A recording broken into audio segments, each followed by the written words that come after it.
Remember that adage that goes, you never talk about politics or religion in polite company? Well, take a look around, and I think it's plain to see where the neglected years of conversation has taken us. Now, this is by no means an episode meant to argue within the context of the left-right paradigm or religion, but let's face it, we can't always control how others will perceive something. Well, societal taboos aside, I know I'm not alone in saying there's been high strangeness going on in California for some time now, and while, for the most part, people here seem oblivious to it, red flags are being raised around the country to those more privy to what the policies cooked up here eventually foment.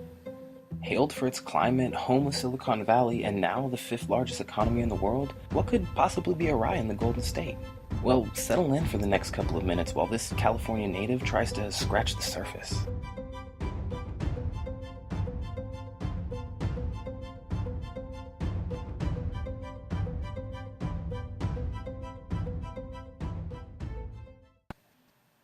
So, without breaking into all the subtle complexities and nuances of politics, today I've compiled a sequence of clips that will hopefully help to illustrate something by the time we're done here.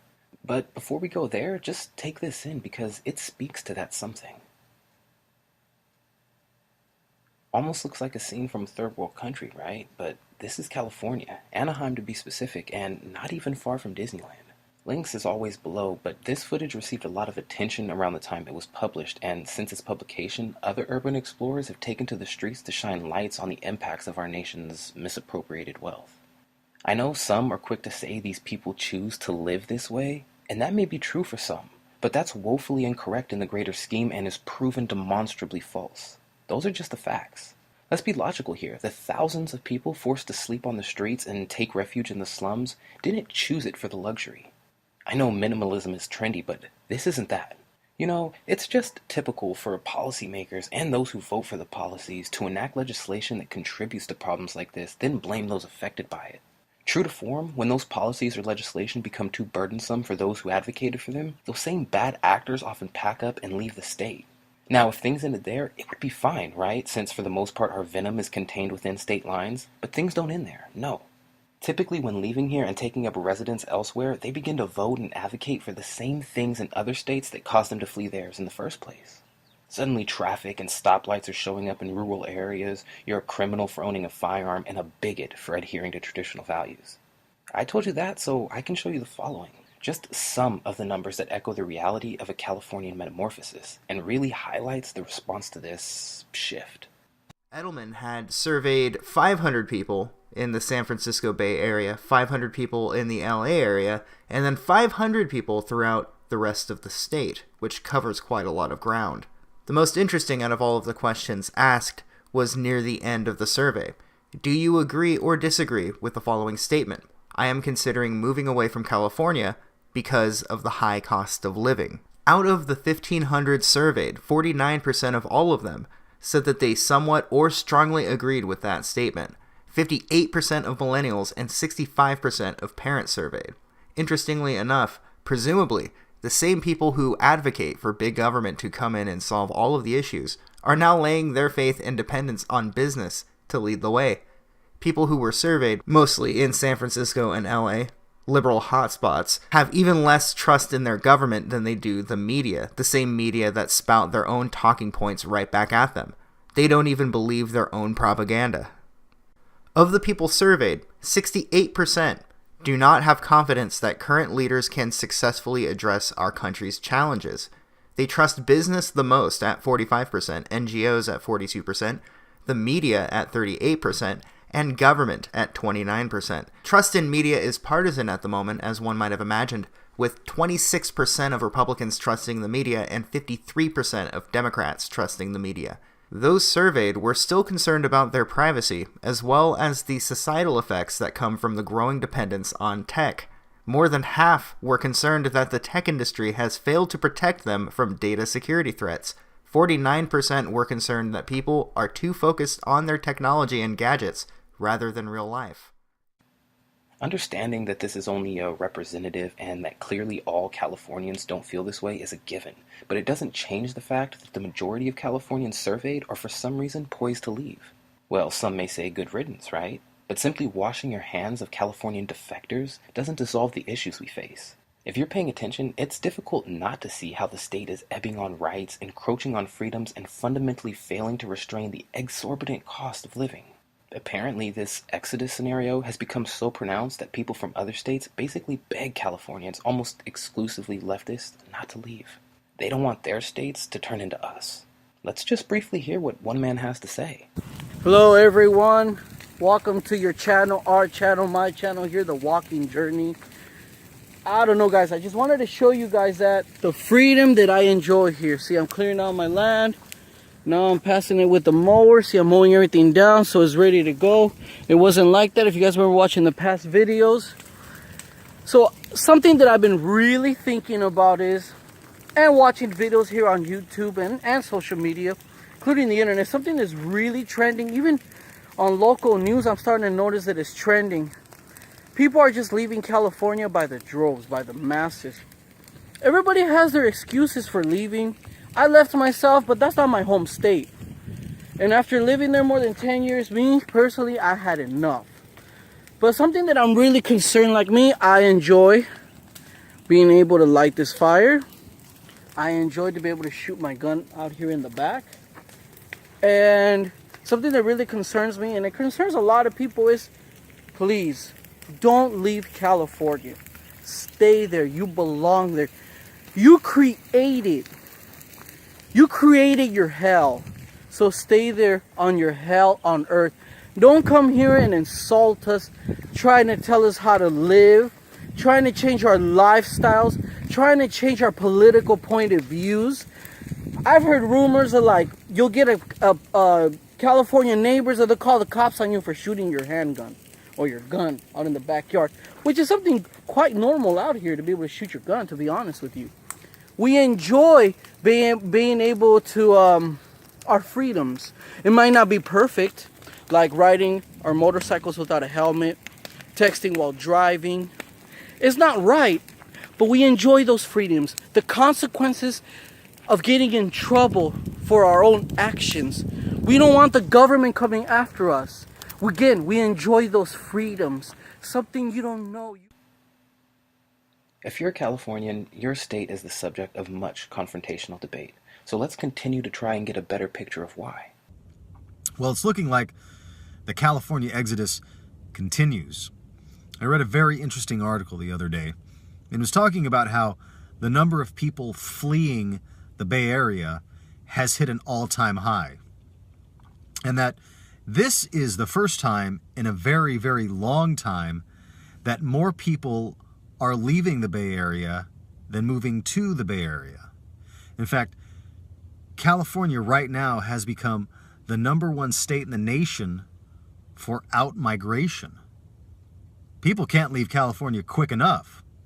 And it's looking like the people leaving the Bay Area cite many of the same answers behind their move. And that is the high cost of living, the high cost of housing, political unaccountability, sanctuary state policies, and an increase in crime and violence.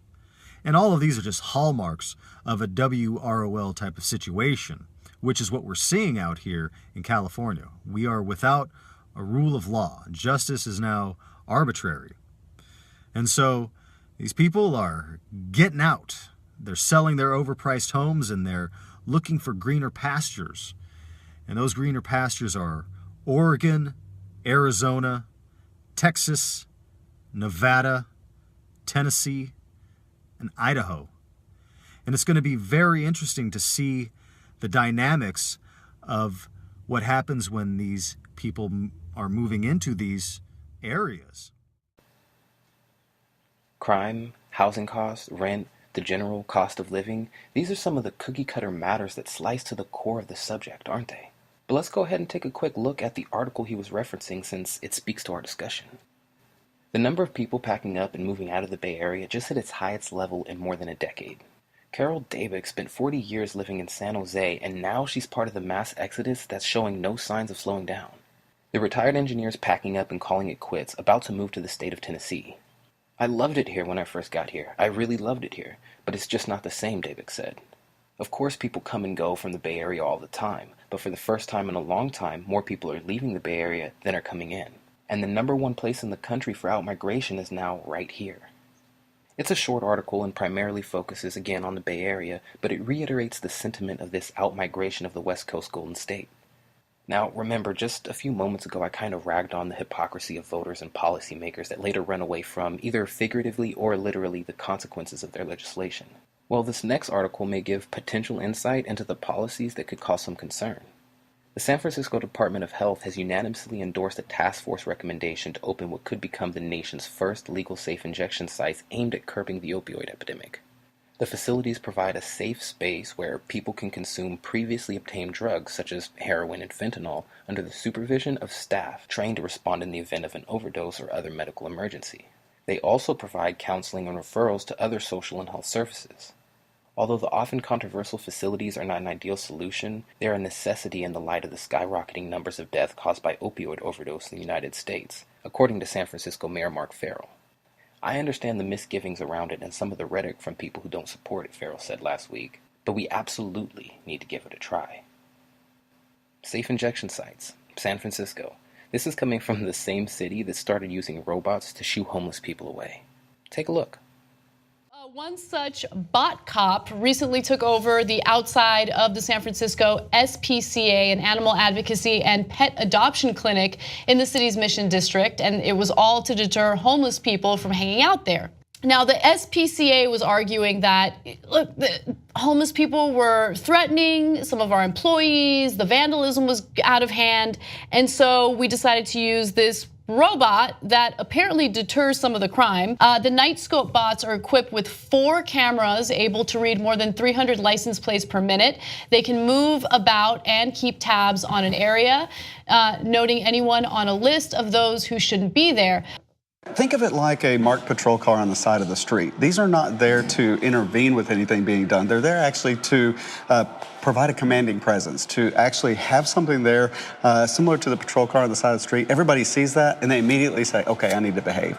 So it's not about having a human presence necessarily, it's just about having an authoritative presence. I know they have cameras in them, but you could also just place cameras. I mean, there are already cameras in the mall. So what else does this robot do? Well, going back to when I was a police officer, one of the first things they teach you is you have to have a use of force, okay? And that first use of force is the commanding presence. So what a camera that is mounted up on top of a building does is absolutely no presence. Okay, so the SPCA got so much pushback because of the fact that they were utilizing these robots that they decided to stop using them. The city also is starting to get involved because more and more people are apparently employing these robots, and now you need to take permits out in order to have one in front of your business or to use one on a sidewalk. So maybe they didn't like the permit process. Well, now I saw this and it really does make me sick in the pit of my stomach and in my heart. This is just very so hypocritical. It's beyond hypocritical. I'm not sure what the word is. But the San Francisco SPCA is now using what looks like a crappy R2-D2 robot to patrol the sidewalks around its campus and scare away homeless people so that they can't sleep on the sidewalks outside of the SPCA. It's pretty freaking disgusting. San Francisco, man. It's these seemingly altruistic policies without the proper scrutiny and foresight that's painted us into a corner. Again, let me bring you to some data so you can connect the facts with the anecdotal and tangential evidence. It's an interactive chart that is out of NorthAmerican.com. You can see it for yourself if you're interested. And you'll see at the bottom, top inbound states, top outbound states. So I'm going to scroll through the years and you'll see what changes as time moves on. Things aren't the way they used to be. You'll see that again. So I'll go back from 2011 up until 2017 and you'll see how this map changes as the years go on. Now, it's just something to note. What we can see as time goes on, and in a few short years. I'm sure all of you remember what it was like in 2011, yet things really move quite quickly. Well, there's no question about it. The middle class is on the move. They are leaving California and the Central Coast in droves. When I put the call out on Facebook to see if anyone locally was planning to move, the response was overwhelming with nearly 500 comments, mostly people saying they've already left, they want to, or they intend to because of the cost of living. So I went in search of the latest moving trends to see if they stack up to these comments and what's being done about the middle class movers. The Kujawskis are former Central Coast residents. Since my interview with them, they moved from Oceano to Arizona. Our mortgage will be $1,000 less. So that coupled with property taxes, which is like $4,000 less, is insane. And that puts us in a position where we're not just getting by, we can live and actually do more. They say even with a good paying job, they just couldn't get ahead here. Something meathead movers say they hear a lot. Our clients are telling us is that I can't afford to live here no more. The cost of living is so expensive where even with 2 jobs, we can't make it. Meathead says out-of-state moves have increased 91% since 2016, with most people headed to Arizona, Oregon, and Nevada. In line with data from the U.S. Census Bureau that shows San Luis Obispo County had one of the highest migration numbers of all Southern California counties. And the trend is people leaving, not arriving. It also shows nearly 658,000 people left California at the highest rate in the nation. And albeit a small portion of our population, the folks we're hearing from say they just can't afford to stay. Massive exodus of middle-class Californians to neighboring states. Well, I mean, the numbers are there. I mean, you've lost hundreds of thousands of people making between $100,000 and $200,000 over the past 10 years, and they've enriched Idaho and Montana and even Wyoming and Washington State. Like, if it's such a well-run place, why is the middle class leaving? Politics, policy, expenses, exodus. We all know there's a lot more I could have touched on, and eventually will. I just decided this episode wasn't for that platform. I guess one thing we can take away from this is if we leave California, let's try not to bring it with us. Now, of course, as always, the clips I used in this episode have links to their full-length counterparts in the description box. Let me know what you guys think about what's going on in our country in the comments below, and until next time.